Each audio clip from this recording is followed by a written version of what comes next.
Bismillahirrahmanirrahim. Assalamualaikum warahmatullahi wabarakatuh. Ananda semuanya, pada pertemuan kali ini Ibu akan menjelaskan tentang salah satu uji statistik yang ditujukan untuk melakukan pengujian hubungan antara variabel bebas dan variabel terikat yang disebut dengan uji linearitas. Nah, uji linearitas ini bisa membicarakan, menyelidiki hubungan antara satu variabel bebas dengan satu variabel terikat, dan bisa juga untuk menyelidiki hubungan antara lebih dari satu variabel bebas dengan sebuah variabel terikat. Nah, apabila hanya diselidiki hubungan antara satu variabel bebas dengan satu variabel terikat, kita namakan ujinya dengan uji linearitas sederhana. Nah, pada pertemuan kali ini kita hanya akan berbicara tentang regresi linear sederhana. Sedangkan regresi linear lainnya yang menghubungkan lebih dari satu variabel bebas dengan satu variabel terikat dikenal dengan nama regresi linear ganda. Nah, Ibu harapkan setelah mendengarkan penjelasan ini dan membaca modul yang sudah Ibu upload di e-learning, Ananda bisa menerapkan ilmu statistik tentang regresi linear sederhana untuk menyelesaikan permasalahan penelitian. Jadi fokus dari pembicaraan pada hari ini hanya pada langkah-langkah dan contoh kasus serta solusi untuk penerapan regresi linear sederhana. Seperti Ibu sampaikan tadi, bahwa regresi linear sederhana menyelidiki dan membuktikan secara statistik hubungan antara suatu variabel dengan sebuah variabel bebas dengan sebuah variabel terikat. Secara umum, linearitas sederhana ini berupa prosedur yang dapat kita lakukan, prosedur pengujian hipotesis yang dapat kita lakukan dengan 4 cara. Yang pertama dengan yang dikenal dengan scatter plot, itu berfungsi untuk menjelaskan bentuk hubungan dari suatu variabel, apakah garis lurus atau persamaan lengkung atau seperti apa secara matematik.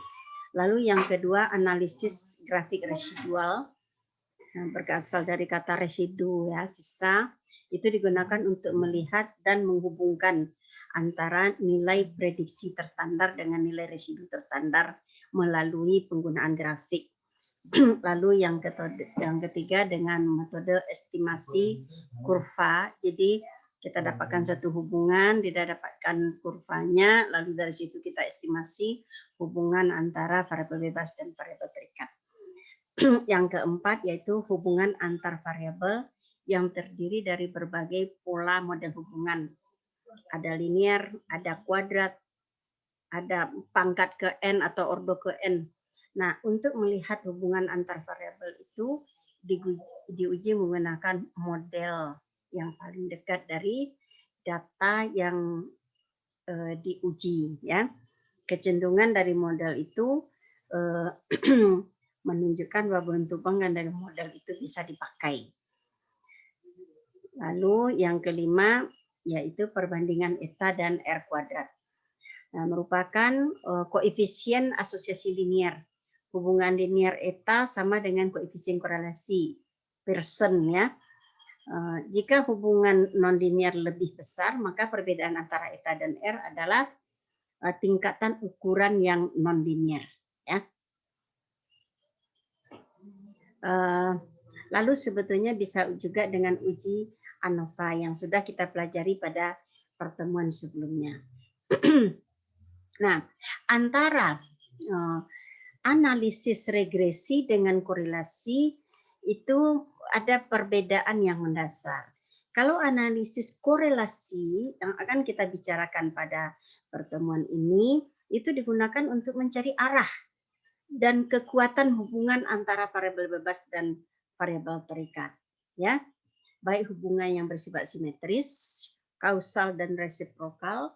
Sedangkan analisis untuk regresi digunakan untuk memprediksi seberapa jauh perubahan nilai variabel dependen bila variabel independen dimanipulasi.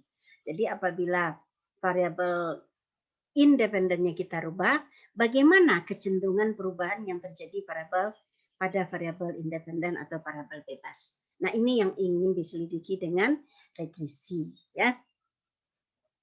Nah, persamaan regresi dapat ya berupa satu variabel bebas, satu variabel terikat seperti yang Ibu sampaikan tadi, bisa juga lebih dari satu, umpamanya n variabel bebas dengan satu variabel terikat, ya. Nah, sehingga kita mengenal dua kelompok regresi, regresi linear sederhana dan regresi berganda. Sedangkan regresi sendiri secara umum, karena ada dan memungkinkan hubungan bukan hanya linear, maka regresi itu dikenal juga dengan regresi linear, berhubungan berupa garis lurus, dan regresi non-linear. Umpamanya seperti persamaan kuadrat, eksponen, dan sebagainya. Nah, regresi itu sebetulnya bisa meramalkan bahwa jika hubungan seperti ini, maka kemungkinan nanti akan seperti itu. Nah, jadi bisa meramalkan apa yang akan terjadi atau akibat apa yang akan terjadi apabila dilakukan suatu perubahan. Ya, di analisis regresi ini secara ya statistik, secara teknis itu regresi itu memiliki 3 tujuan. Pertama, memeriksa garis regresi, ya. Apakah ini akan mengantarkan kita kepada suatu fondasi yang bisa menghasilkan suatu yang bisa kita perhitungkan ke depannya. Yang kedua, untuk mendapatkan atau menghitung persamaan regresi. Yang ketiga, untuk mengetahui sumbangan relatif dan sumbangan efektif bila prediktornya lebih dari satu variabel. Ya. Kalau kita lihat prosedur, ya, prosedur analisis data menggunakan regresi linear ini, maka di sini terdapat beberapa kegunaan dari analisis ini. Yang pertama, mendeskripsikan data, menggambarkan hubungan sebab akibat, memprediksi sesuatu di masa yang akan datang, atau menyusun model dugaan. Nah, fungsi ini bisa dijalankan oleh regresi. Nah, sedangkan regresi linear sederhana, seperti disampaikan tadi, hanya berhubungan satu variabel X dan satu variabel Y. Karena dia linear, tentu Ananda sudah mengetahui bahwa linear itu secara matematik apabila digambarkan dalam sebuah grafik, maka grafiknya berbentuk garis lurus. Maka regresi linear sederhana, hubungan antara variabel terikat Y dengan variabel bebas X dinyatakan dengan persamaan Y topi sama dengan A plus BX. Di mana Y topi ini disebut sebagai variabel Y. Variabel Y atau nilai atau skor, ya, yang didapat pada variabel Y untuk variabel Y. A konstanta dan B juga konstanta. Sedangkan X itu variabel bebas. A menunjukkan ya nilai variabel bebas pada saat nilai variabel terikat pada saat variabel bebasnya berharga 0. Konstanta A. Ini menunjukkan kontribusi variabel lain terhadap variabel terikat. Sedangkan B menunjukkan proporsi hubungan, ya, proporsi kekuatan hubungan variabel X dengan variabel Y. Ya.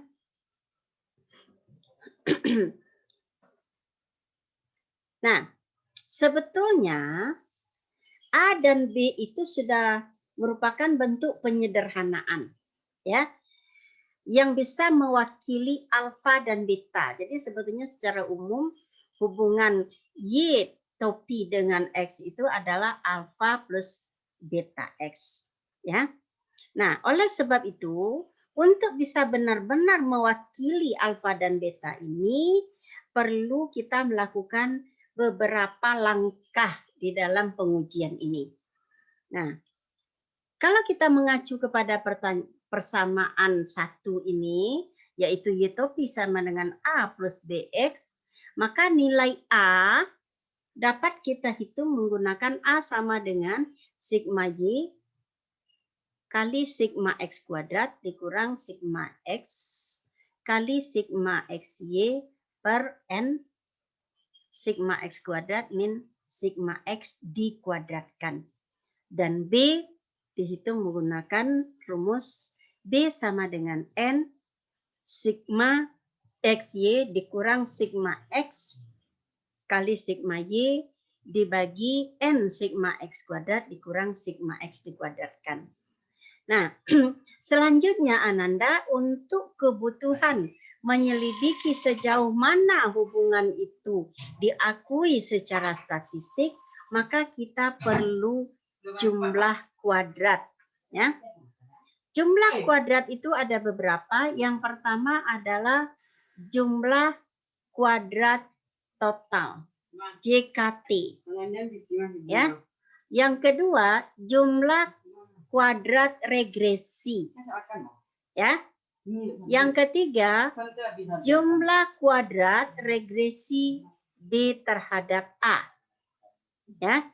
Jumlah kuadrat regresi B terhadap A. Lalu, jumlah kuadrat residu. Ya. Lalu jumlah kuadrat titik kritis dan jumlah kuadrat galat ya, atau error. Ya, ini sudah Ananda kenal semuanya. Nah, jadi rumusnya begini. Nah, kalau kita perhatikan ini rumus ini, maka Ananda perlu membuat tabel yang berisi X, Y, XY, X kuadrat, dan Y kuadrat. Ya. Nah,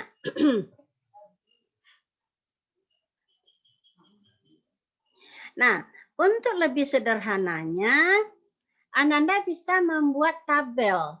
Sehingga Ananda tinggal mengisi tabel ini. Ya, Ananda tinggal mengisi tabel ini. Ya, karena ini adalah regresi linier sederhana, maka untuk derajat bebas ya pada koefisien A hanya 1. Ya. Pada regresi BA 1, pada residu atau sisa N dikurang 2, pada ya tuna cocok atau JKTC ya K-2 dan untuk galat N-K. Ya, N-K K jumlah kelompok ya Nanda, sama dengan sebelum-sebelumnya. Nah, lalu dihitung JK total, JK regresi, JK sisa, JK galat ya. Lalu seperti kita menghitung pada ANAFA kemarin, kita juga menghitung KT residu, ya, KT sisa, ya, KTTC, KT galat, ya, dan seterusnya. Nah, dari situlah nanti ditentukan S kuadrat regresi, S kuadrat sisa, ya. S kuadrat ini varians, ya, varians regresi per varians sisa, ya. Nah, untuk melakukan uji hipotesis menggunakan regresi linier sederhana, maka kita melakukan langkah-langkah sebagai berikut. Pertama, membuat rumusan hipotesis. Ya, hipotesis. Ya, hipotesis dalam bentuk kalimat atau yang dikenal dengan hipotesis penelitian. Lalu hipotesis dalam bentuk rumusan atau hipotesis statistik. Lalu setelah itu kita buat tabel penolong. Tabel penolong yang berisi X, Y, X kuadrat, dan Y kuadrat. Ya. Setelah itu baru kita masukkan angka-angka yang didapat dari tabel itu untuk menghitung A, B, dan JK. Ya. JK dari semua JK yang sudah disampaikan tadi, lalu menghitung nilai F, ya, menghitung nilai F.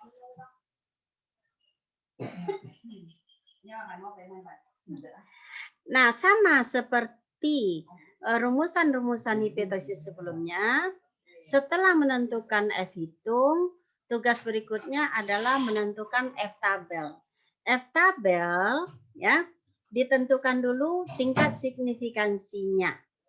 Ya, pamannya tingkat signifikansinya 5%. Maka untuk menentukan nilai F tabel, maka kita melihat baris dan kolomnya itu adalah 1 min alfa, ya, kurung DK regresi BA, koma DK residu. Ya. Lalu setelah itu bandingkan mana yang lebih besar F hitung dari F tabel. Apabila F hitung lebih kecil dari F tabel, maka H0 diterima. Artinya tidak terdapat hubungan yang signifikan antara variabel X dan variabel Y. Berikut contoh kasus. Di sini Ibu ambil 10 data, ya, sebagai contoh. Variabel X dengan skor seperti ini dan variabel Y begini. Nah, kita rumuskan hipotesisnya, tidak terdapat hubungan yang berarti antara kemampuan matematika dengan fisika. Sedangkan H1-nya terdapat hubungan yang berarti antara kemampuan matematika dan fisika. Sedangkan hipotesis statistiknya H0, mu X sama dengan mu Y, HI, mu X tidak sama dengan mu Y. Nah, ini tabel pembantu yang Ibu maksudkan tadi. Nah, ini Ibu gunakan Excel. Dari Excel Ibu copy ke sini, didapatkan seperti ini. Jadi mudah-mudahan tidak ada kesalahan angka, ya. Jadi ada X, ini sigma X di bawahnya, ada Y, ini sigma Y, sigma XY, sigma X kuadrat, dan sigma Y kuadrat. Nah, selanjutnya Ananda, dengan memasukkan rumus ke rumus-rumus yang tadi, kita dapatkan A 34,053, ya. Ini dalam persen sebetulnya, jadi 0,34 ini Ananda, ya. B 67,456, sehingga persamaan regresinya kita tulis seperti ini, ya, dari hasil A dan B tadi. Lalu selanjutnya kita hitung jumlah kuadrat regresi A, ya. Kita dapatkan 3.709,4.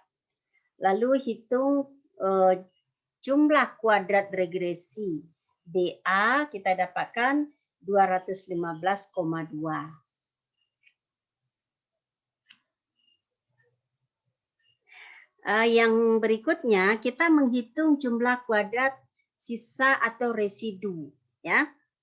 Sisa atau residu menggunakan rumus ini kita dapatkan harganya 33.169,4. Lalu selanjutnya rata-rata jumlah kuadrat regresi, ya. Ini sama dengan yang di atas tadi, ya. Rata-rata kuadrat regresi BA 215 tadi ya. Dan rata-rata jumlah kuadrat residu, ya. Kita dapatkan 4147,175, ya. Lalu untuk menentukan F hitung, kita dapatkan harga 215,2 dibagi 33.169,4, didapatkan harga 0,0065. Nah, untuk mencari F tabel, kita tetapkan taraf signifikansinya 5% atau 0,05. Lalu tadi rumusnya begini ya Nanda ya, 1 dikurang alfa DK ya. Ini. Jadi 1 dikurang 0,005 ya. Dikurung bukan kali ya, kurung ya Nanda ya. 2 dikurang 1, 10 dikurang 2. Nah, 10 ini sampelnya ya Nanda ya. 2 ini variabelnya, 2 dikurang 1. 1 dikurang 0,05. 0,05 itu alfa, tingkat signifikansi. Sehingga kita mendapatkan, sorry ya Nanda, ini Ibu salah ya. Ini 95 ya. Ini 95 ya Nanda. Ini 95, 0,95 18 ya. Didapat nilai dalam tabel itu 6,32. Nah, dari mana 6,32? Coba Nanda perhatikan di sini. DK pembilang, DK penyebut. DK pembilangnya ada 1. Untuk tingkat signifikansi 5%. DK penyebutnya ada 8. Nah, 8, 1, 8. Ketemunya di sini Ananda, ya. 6,32. Ya. Kita dapatkan di sini angkanya. Kalau yang di bawah ini untuk 0,01, ya. Kita ambil 0,05 tadi. Nah, karena nilai hitung lebih kecil dari nilai tabel, maka H0 diterima. Artinya tidak terdapat hubungan yang signifikan antara kemampuan matematika dengan fisika. Jadi kesimpulannya, antara lain dengan kalimat bisa kita katakan, walaupun seorang siswa memiliki penguasaan matematika yang bagus, belum tentu dia juga memiliki penguasaan fisika yang bagus pula, ya. Nah, Ananda, karena ini sudah mendekati ujian akhir semester, Ibu tidak kasihkan latihan, tapi silakan Anda kerjakan tugas ini bersungguh-sungguh dengan jujur dan penuh tanggung jawab dan upload hasilnya di dalam e-learning. Ya, pesan Ibu jangan lupa saksikan video ini dari awal sampai akhir dan baca, ya. Baca modul, baca buku statistik, baru Ananda kerjakan tugas ini. Ya. Demikian Ibu tutup perkuliahan ini dengan bacakan hamdalah alhamdulillahirabbil alamin. Assalamualaikum warahmatullahi wabarakatuh.